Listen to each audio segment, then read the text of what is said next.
Kognoli high school कोगनोळीचा SSLC board परीक्षेचा निकाल 98.19%. मुलींनी मारली बाजी.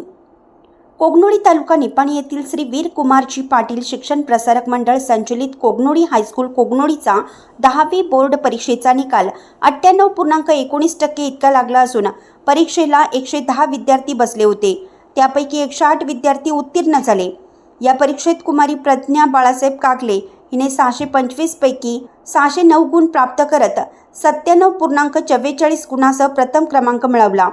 कुमारी सान्वी सुनील वरुटे हिने 591 गुण प्राप्त करत 94.56% गुणासह द्वितीय, तर कुमारी सुवार्ता बुद्धिराज घस्ते हिने 587 गुण मिळवत 93.92% गुणासह तृतीय क्रमांक मिळवला. यासोबत विशेष गुणवत्ता श्रेणीमध्ये 14 विद्यार्थी, प्रथम श्रेणीमध्ये 66 विद्यार्थी, द्वितीय श्रेणीमध्ये 17 विद्यार्थी, तर 5 श्रेणीमध्ये 11 विद्यार्थी उत्तीर्ण झाले. कर्नाटक राज्याचे माजी ऊर्जा मंत्री आणि संस्थेचे संस्थापक वीर कुमारजी पाटील, संस्थेचे चेअरमन प्रीतम वीर कुमारजी पाटील, सचिव पंकज वीर कुमारजी पाटील आदींनी यशस्वी विद्यार्थ्यांचे अभिनंदन करून भावी शैक्षणिक वाटचालीस शुभेच्छा दिल्या.